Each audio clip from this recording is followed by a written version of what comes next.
Hey guys, I guess I'll kneel down. I just got back from a really big mountain biking trip in Le Paterique, which is outside of Ciudad Mateo. Beautiful biking trails. So yeah, I'm a little tired, but I can read.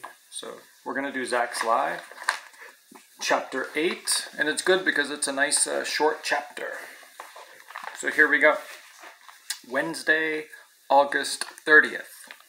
This is Zach's diary. I got into a little trouble last night.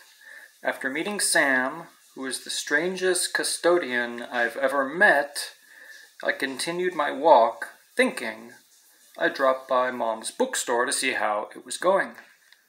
I didn't get that far. On the way, I passed the Northeast Nevada Museum and went in for a quick look around. I should have known better. When I get into a museum, I can't seem to leave until I've seen every exhibit and read every sign in the building.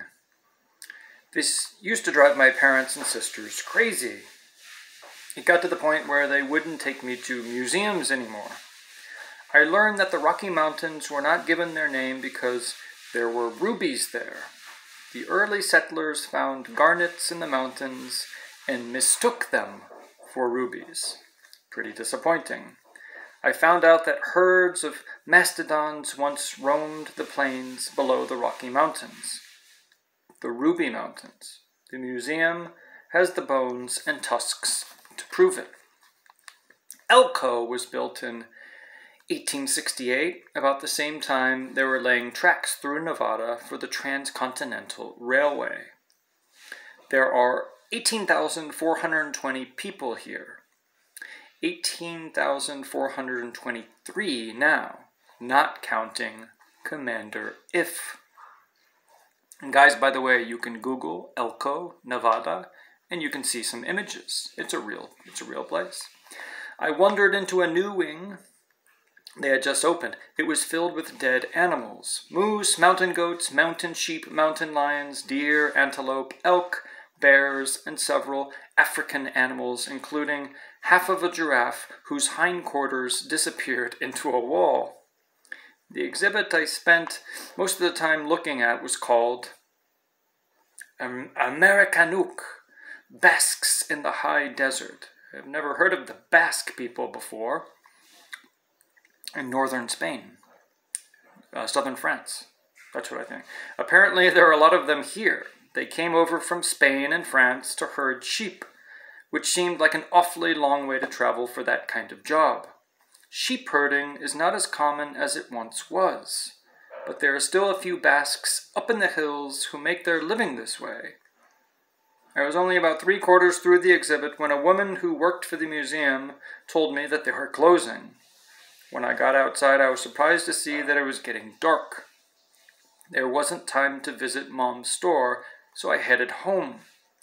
As soon as I got inside, Mom and Wanda started yelling at me. Where had I been? What was I doing? Blah, blah, blah. They were totally panicked. At first I thought that the bad guys had found out where we were, but this wasn't it at all. Mom said she called the police, and they were not. They were out looking for me, all because I was a little late getting home. I couldn't believe it. I told them where I had been, and when they heard the word museum, that seemed to calm them down some, knowing what happens to me when I get inside of one. While I was explaining, there was a knock on the door, and Wanda let in a young Elko cop named Officer Pickney.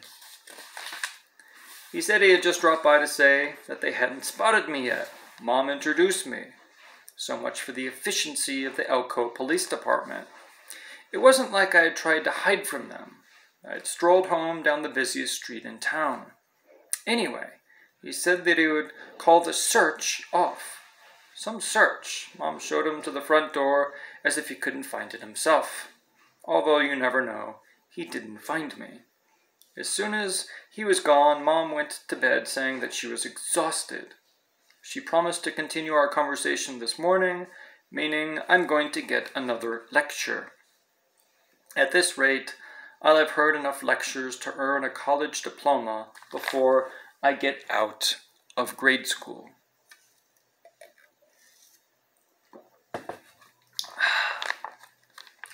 And here's where the chapter really, end of journaling. Zach's mother waited until after he had eaten breakfast before calling him into the living, dining, family room for the lecture. What do you have to say for yourself? Nothing, Zach answered. I didn't do anything wrong.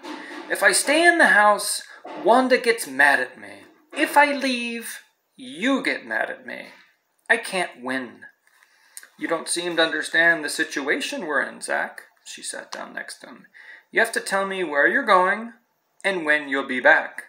Wanda is handling our situation beautifully, but you seem to be having a problem.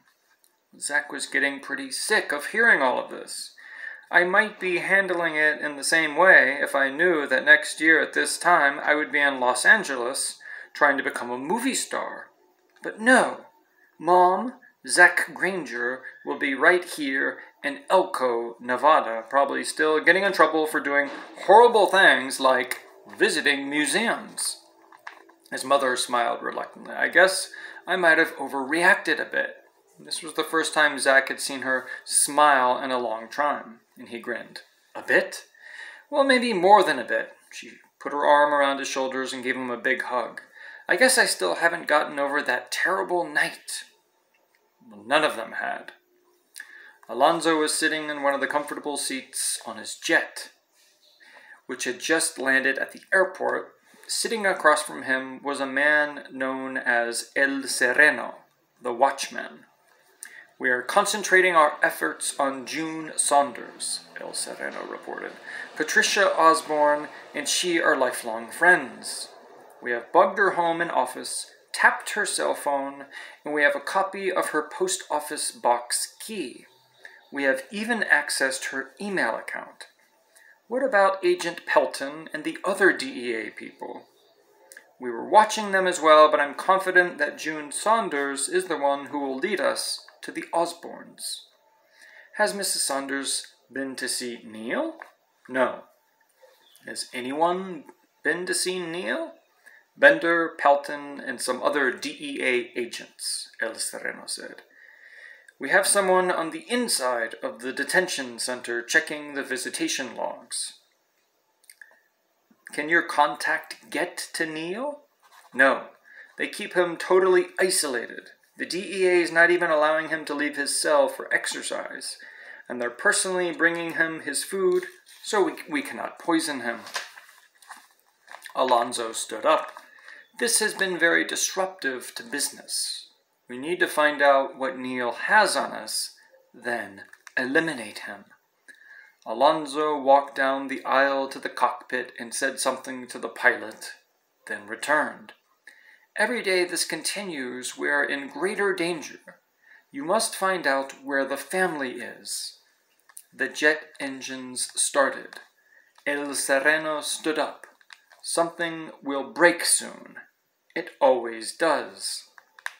It better, Alonzo said. El Sereno left the jet.